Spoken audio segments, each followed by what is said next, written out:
La economía española ahora mismo está pasando un proceso complicado que en parte responde a la situación difícil que el área euro está encontrando para alcanzar la siguiente etapa de crecimiento y cohesión. Hasta ahora Europa se ha construido con una serie de deficiencias estructurales en cómo se ha gestionado la unión monetaria que ahora mismo necesitamos corregir.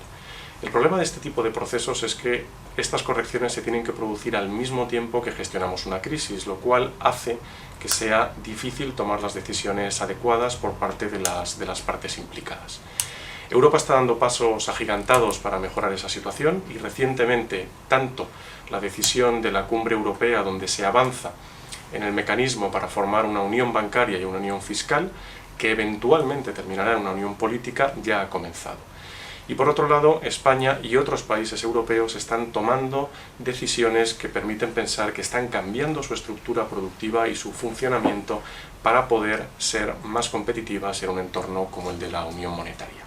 Este proceso ha sido largo, creo que hemos tardado más de lo normal en encontrar una solución por el debate que ha habido entre generar estabilidad y al mismo tiempo mantener unos incentivos adecuados para que todos los países tomen las decisiones que sean coherentes con una permanencia estable y sólida en la unión monetaria hacia adelante. Una vez estamos ya en vías de solucionar este problema con un diseño institucional a largo plazo por parte de Europa, con unos mecanismos de reforma por parte de los países que tienen que tomar reformas y por una financiación que va a dar el Banco Central Europeo mientras se producen estos ajustes, yo creo que la pregunta que nos tiene que preocupar a todos a partir de ahora es cómo crecer. Yo creo que es una pregunta que genera mucho desánimo porque todos tendemos a percibir el momento actual como el predictor de cómo van a ser las cosas hacia adelante. Y al igual que hace 5 años era prácticamente imposible encontrar a nadie que dudara de que España podía seguir creciendo al 3 y al 4% indefinidamente, de repente el pesimismo se ha instalado y da la impresión de que España no puede crecer fuera del sector inmobiliario.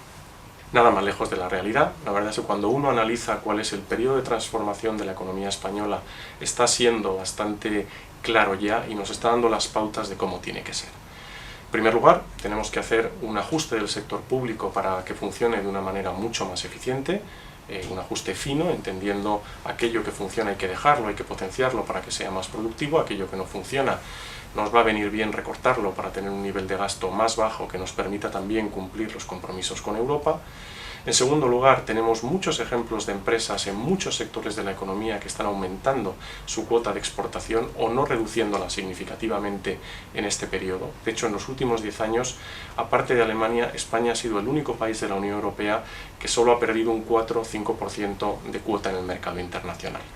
Estos procesos son lentos y son lentos porque estamos partiendo de una base muy reducida. España exporta ahora mismo un 30% del PIB. Recuerdo que hace unos años exportaba nada más un 18% del PIB. Este proceso ya se está produciendo, pero todavía estamos muy lejos de los niveles que nos permiten transformar ese crecimiento que genera el sector exportador en un crecimiento global de la economía. En la medida en que siga aumentando la proporción de exportaciones sobre PIB, digamos a niveles europeos que están ligeramente por encima del 40% o alemanes que están bien por encima del 50%, estas tasas de crecimiento van a implicar ya de por sí un crecimiento de la economía española.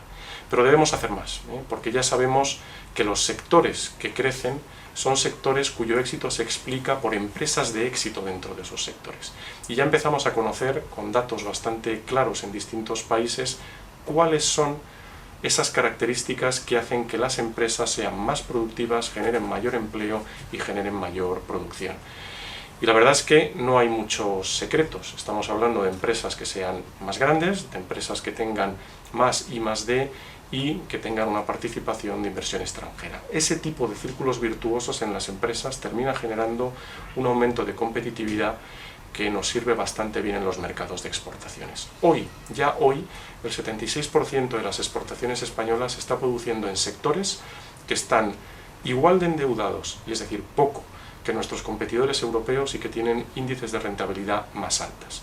Lo que hay que hacer es utilizar estos esquemas de éxito y favorecer las políticas que hagan que haya una mayor transformación hacia empresas que funcionen de esta manera. A nivel agregado se pueden hacer muchas cosas, pero cada vez más hay que ir incidiendo en las cuestiones micro que permiten encontrar niveles de productividad en las empresas que les hacen ser exitosas. Hay muchas reformas que pueden ayudar a acompañar este proceso. Lo importante es saber que muchas de ellas están en el terreno más de lo microeconómico que de lo macroeconómico. Pero hay que hacerlo. En primer lugar, mercado laboral. Hemos avanzado muchísimo, valoramos que esta reforma del mercado laboral va a tener un impacto muy positivo en la creación de empleo una vez las incertidumbres se reduzcan, pero hay ciertas cosas en las reformas que podrían mejorarse, sobre todo en términos de contrato único y algún ajuste de funcionamiento en algunas de esas partidas. Al final, ¿qué necesitamos del mercado laboral? Necesitamos que pase lo mismo que ha ocurrido en otros países como Alemania. En el 2009, el PIB alemán cayó mucho más que el PIB español, o un poco más. ¿Qué ocurrió? Que en España el ajuste del empleo fue enorme y que aumentaron las horas trabajadas. ¿Qué ha pasado en Alemania? En Alemania se han reducido las horas trabajadas, se ha reducido la remuneración por empleado, no por hora, y ha aumentado el empleo. Necesitamos un mercado laboral que no ajuste a través de cantidades, sino ajuste a través de precios. La reforma hace mucho para que eso se consiga, pero una incentivación del contrato único y la reducción de la posibilidad de empleos temporales podría ayudar. En segundo lugar, necesitamos aumentar la productividad de las empresas, que eso está relacionado con la competitividad, y las medidas básicamente están relacionadas con, en primer lugar, incentivar un mayor tamaño, un mayor uso de I+D y una mayor internacionalización de la empresa española, que es donde va a estar la demanda. Necesitamos seguir ajustando el sector público de manera estructural y cada vez con medidas más finas que estén relacionadas con la productividad, de qué aporta esa parte del sector público al resto de la economía. Y básicamente, como estás viendo, son medidas que ya van menos en el entorno macroeconómico, donde tenemos un entorno más saludable o un diseño más saludable, y va con acciones específicas en empresas. Hay que liberalizar algunos sectores, sobre todo en el sector de servicios de más valor añadido, y en general son medidas que ya han probado su utilidad en otros países y que lo único que tenemos que hacer es estudiarlas bien y adaptarlas lo antes posible para que el cambio a tener una dinámica de crecimiento se produzca lo antes posible. No hay que esperar milagros, pero en la medida en que esto ocurra, esta propia dinámica de crecimiento va a generar expectativas que va a ayudar a que esto suceda.